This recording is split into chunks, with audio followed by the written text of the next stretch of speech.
Hey, Kyle Marshak for Tech Sideline, my guy Carter Hill across the table, and my guy Nick Brown behind the desk for production for the second segment of TSL today, Monday, November 7th. Let's dig right in. Women's basketball is the focus for this segment. What's the ceiling or floor for this women's squad going into ACC play? We're ready to get the season opener 5 p.m. tonight. Call me crazy, Nick. I don't know if you agree. I think the ceiling for this Tech women's basketball squad is a Final Four appearance. This Virginia Tech team is going to be really, really good. I mean, preseason, number 13, highest in program history. They were picked second in the ACC, also the highest in program history. That means they jumped the likes of NC State, Notre Dame, and North Carolina. Louisville was the preseason favorite to win it all. NC State lost a couple playmakers for sure. But the Hokies, I think, are going to be really, really good. I mean, yes, you do lose Asia Shepherd, but you add in Ashley Owusu, who was an All-American at Maryland, one of the best players in the country. And she comes to Blacksburg. And then you had Taylor Soule, who was second team All-ACC last year at Boston College. So you're adding in, your starting five is absolutely elite. Kayana Traylor is going to be your sixth woman off the bench, and she averaged double figures last year. So the ceiling's got to be a Final Four team. I mean, Kenny Brooks and company really have a solid squad on their hands. The floor, I can't see them, and who knows, tournament time, things get crazy, but I think they're going to be a Sweet 16 team for sure.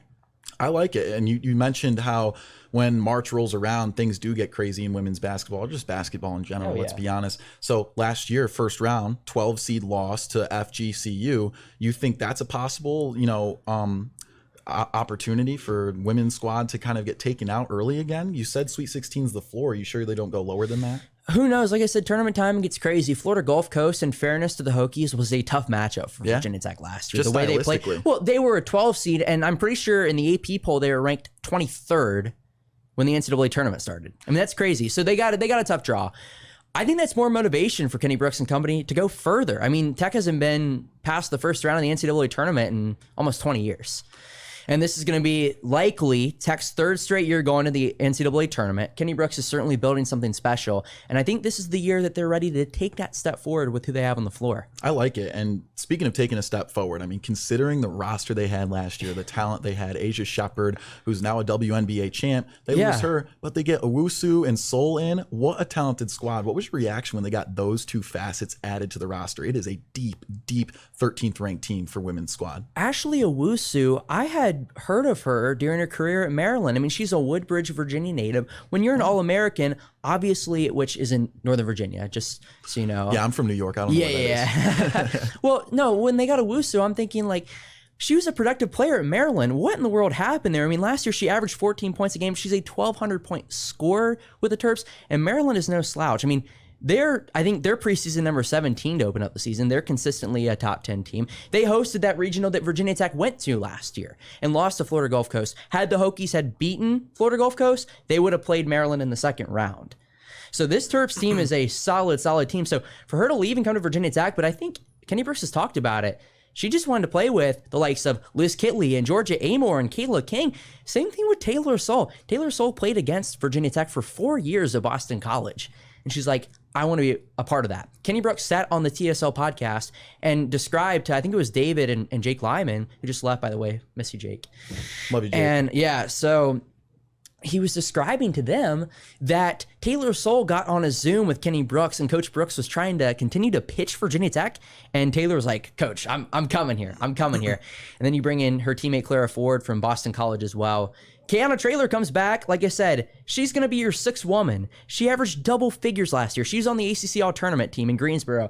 All three of us were in Greensboro. We saw how she performed in the absence of both Kayla King and Liz Kitley. This Virginia Tech team, I am telling you, sometimes you can wrongfully hype up certain squads, but this one, you can't go wrong with this one. Can't go wrong with this one. Yeah, 100%. You and I mentioned earlier, it is criminal at which Kenny Brooks has developed such a deep and strong roster. That is very exciting. And of course, we'll dig into it towards the end of this half, of course, with Mount St. Mary's coming up at 5 p.m. But for now, let's talk about the schedule a little bit. Considering the roster Coach Brooks developed over the offseason with Owusu and Soule added, I like to think in NCAA basketball, during the stretch of the middle portion of ACC play, there comes an aha moment on the schedule.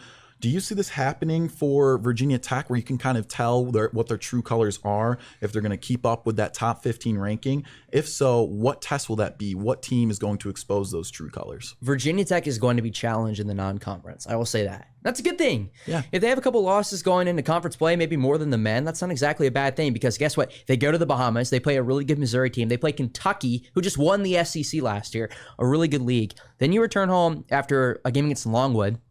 You play Nebraska in the ACC Big Ten Challenge. Kenny Brooks, I think, hasn't lost a game in the ACC Big Ten Challenge since he's been here. I wish we had a fourth chairperson to check that stat, but I'm pretty sure that's correct.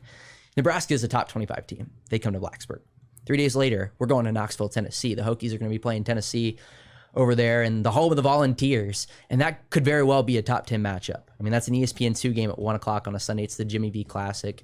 And then you work into ACC play all of a sudden. It doesn't take long for Taylor Soule and Clara Ford to return to Chestnut Hill, Massachusetts, because 3 days later, the Hokies go to Boston College to play the Eagles. So Tech's going to be tested in this non-conference, but I think that will really get them ready for conference play and what should be a gauntlet of an ACC. Now, before I dig into that Mount St. Mary's quick game run through, I have to refer to the encyclopedia real quick. I want to know Mount St. Mary's mascot. I want to know FGCU's mascot, Carter. And then, you know what? On top of that, give me a third of a school and their mascot that I've never heard before.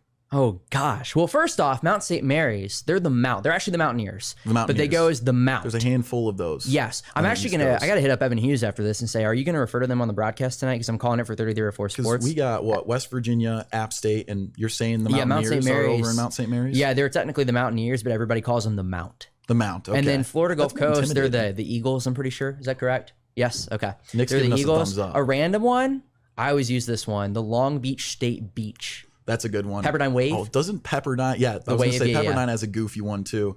What is it? North Texas Mean Green? Mean Green, yeah. You and I have these conversations way too much. All right, well, how about we dig into that Mount St. Mary's? Hold on. Nick's I got the something. king of all mascots. Are you going to quiz me real fast? No.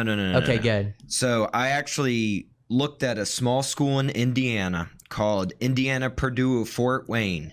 Okay, and what their division mascot? is this? They're Division 1. They're D1. They play Michigan today, by the way. Oh, okay. And they're picked to How win did I the not know Summit this League. matchup? They're picked to win the Summit League and make the tournament. Oh. But their mascot, the Mastodons. The Mastodons. Wow. What is a mastodon again? Basically a woolly mammoth. A woolly mammoth? That's really cool, actually. Some The prehistoric Mastodons. mascots. Can we pull up like a picture of that mascot? Yeah. You know what? Well, you have to pull it on your computer. Post-production, Nick, do me a favor. Toss us a mastodon for this. I would love to I'll see a put the logo in mastodon there. I in actually have between a shirt Carter of and it. I right now. I do have a shirt of it. Really? Do you? I have vowed. You have a couple of shirts, Nick. If Let me tell Virginia you. Tech ever plays IPFW, I always vowed to wear the Mastodon shirt over Virginia Tech. You have a mastodon shirt? I do. I didn't even know what a mastodon was until today. Nick, to be fair, you have a deep, rich, You have a lot of fruitful shirts. wardrobe. You have a lot of shirts, I've Nick. seen it firsthand. You have a lot of good shirts. All right. Enough close talk. Back to Mount St. Mary's Mount. Quick run through the game. Your expectations for tonight, Carter. Hokies are going to win by 30, but Mount St. Mary's, unlike Delaware State, is a solid program at the mid-major level. They won the Northeast Conference the last 2 seasons. They are now moving to the Metro Athletic or the Metro Atlantic Conference, the MAAC, the MAC. The MAC. But not Maction like Maction in football. So they're a good program. I mean, they played Clemson close last year, a team in the ACC. Again, like I just said, they've been in the NCAA tournament the past 2 seasons. They played Longwood in the first 4 a season ago. First time women's basketball had ever utilized the first 4 format. So this team is no slouch. They returned 3 starters from a season ago. They bring in a couple transfers from some places like Robert Morris, other places as well that are solid contenders at the mid-major level. So this is a solid team that could, it could potentially make the Hokies get out of their comfort zone early on. Yeah. They're not going to challenge Virginia Tech in terms of winning this game. Knock on wood. Knock on wood, let's hope not. But I think the Hokies will have to be forced to go to some things early on where they're like, hey, let's work this stuff out. So I think this is a good first game for Virginia Tech. When you bring in a program that has been in the NCAA tournament the past 2 years and has won their league, even though now they are moving away from the NEC, it's a solid season opener. I like that. You know what? We have always be redshirting. We should add a knock on wood graphic. Knock on wood? Nick, you like that idea? Nick's laughing at me. Anyways, so we talked Mount St. Mary's, great matchup, 5 p.m. on the ACC Network Extra, and our guy Evan Hughes is going to be on the call for that. And men's basketball, 9 p.m. Delaware State, and of course Zach Mackey on the call for that one. What's funny? For Zach's call. You know what's funny? They're both calling both games. At 5 o'clock, Zach is calling the game on the ACC Network Extra. Oh, they're flip-flopping? And at 9 o'clock, Evan is calling the men's game on the Extra. I knew they were talking about flip-flopping. I'm like, well, yeah, obviously they're the voices of women's and men's basketball. Yeah, they'll just have to switch seats. I did not know they were flipping on the ACC Network and stuff. That's Mac hilarious. McCarthy, the analyst, calling both. Yeah, attaboy Mac. He's done a lot of work with Evan. I'm excited to see how he works he's the with former. I Zach. think he's the former East Carolina men's basketball coach, I believe. So yeah, I don't know his resume too well. Of course, you would. So. All right, well, enough women's basketball talk, enough men's basketball talk. Hokies and the pros, give us a quick breakdown. Well, yeah, let's go ahead and just tease what's coming up on Wednesday, because I know the crew, I think Nick and Gio are going to be back on. Gio's sick, by the way, so we're filling in for him today. Yeah, love you, Gio. Yeah, love you, Gio. Hope you're feeling better. So hopefully he'll be back on Wednesday. But just to kind of tease it, Raheem Blackshear, James Mitchell, first career touchdowns yesterday. Love to see it. Blackshear, a rushing touchdown for the Carolina Panthers. He actually started on the Buffalo Bills practice squad, was picked up by the Panthers. Then James Mitchell, first career catch last week, first career touchdown this week. So really cool. Not to sink.